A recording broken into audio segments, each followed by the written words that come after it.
Hey everyone, it's Melissa Fabiano. I hope your 2020 is off to a fantastic start. And today I wanted to just share a quick video with you talking about my journey into finding yoga. So, as a yoga teacher, excuse me. Hey everyone, it's Melissa Fabiano. I hope your 2020 is off to a fantastic start. I wanted to share a video with you today, just talking a little bit about my journey into yoga. So if you've been following my work for any length of time, it goes without saying that I am pretty much obsessed with yoga. I love everything about the practice. I love it. Like I do it every day. I teach it multiple times a week and it is just like my jam. But people are often surprised when I have conversations with them about my practice to learn that I actually discovered it kind of on accident or kind of because it was my only option. So backing up several years, I have shared frequently about like my struggles with disordered eating. So back in 2012, I remember vividly sitting with my dietitian and her telling me that I was finally at a place with my weight restoration that I was allowed or able to start incorporating some exercise activity back into my daily life. So growing up an athlete, my idea of activity was running, soccer, volleyball, like competitive, hands-on sports, you know what I mean? And when she's like, well, why don't you start with gentle yoga? And I instantly was like, well, I'm not flexible. I'm really awkward in my body right now with being in recovery. People are going to think I'm nuts because I can't touch my toes. And quite honestly, yoga sounds really boring. Like it's slow. I'm used to high intensity sports. And I remember her looking at me like, okay, well then you can just not do anything. So me being the person that I am, I'm like, okay, something is better than nothing. So I started researching local yoga studios. So when I first went to my yoga class, the very first yoga class I ever went to, I remember like so nervously walking into the room. I had to rent a mat because I didn't own one. I had no idea. I wasn't wearing the right clothes. The room was covered in mirrors too, which was not very great for me. But I remember thinking like, okay, I'm gonna sit in the back of the class. Nobody's gonna see me and whatever. The yoga teacher starts throwing out these names of poses that I have no idea what I'm doing, and I just felt super awkward. I remember after the hour was up, I'm like, thank you that it's done. I'm leaving and I'm not going back.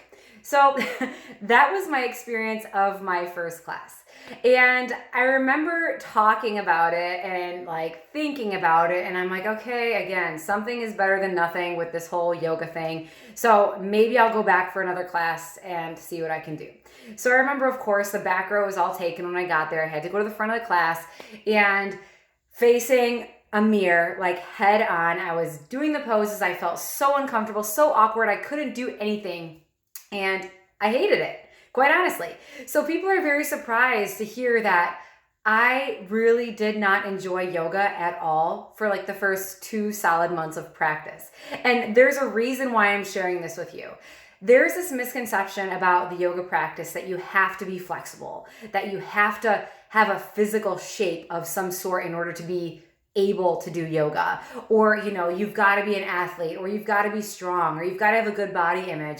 And let me tell you firsthand that yoga will help you achieve all of those things. My first time walking into a class, I couldn't touch my toes. I didn't own any yoga equipment. I was super self-conscious. I didn't know how to breathe right. I didn't know how to do anything, move, whatever.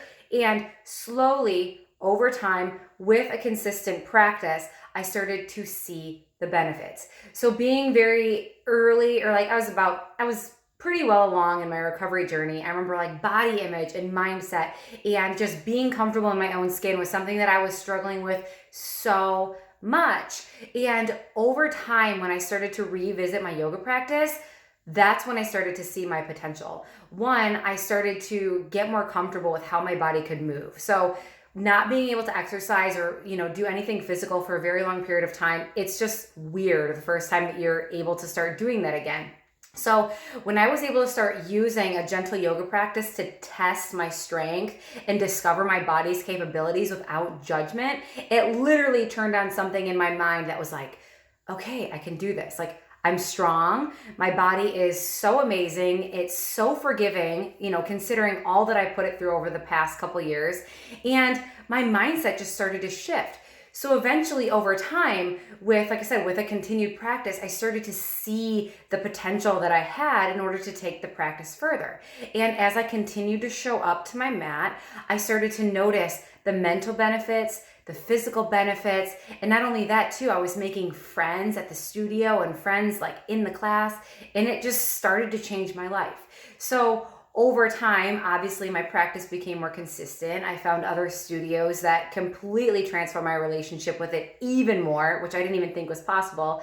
I'll save that story for another day.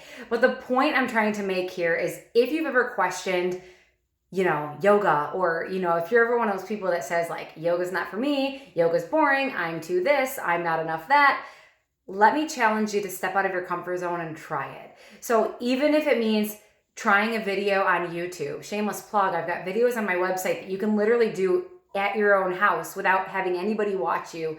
Just give it a chance. And if you hate it the first time, give it another chance. And if you hate it the second and the third and the fourth, give it at least a month to let you start seeing the benefits of the practice. And if it's something that you're curious about, or if it's something you just can't wrap your mind around, send me a message and let me give you some pointers on how to get started. So I'm always here. Watch out for more yoga videos. That's one thing I'm really gonna focus on this year, is providing you with at-home flexibility training, at-home stretches, at-home flows. And yeah, just start to incorporate it into your life and give yourself permission to see the benefits that I can bring. So I hope you enjoyed this video, and I will see you all again soon.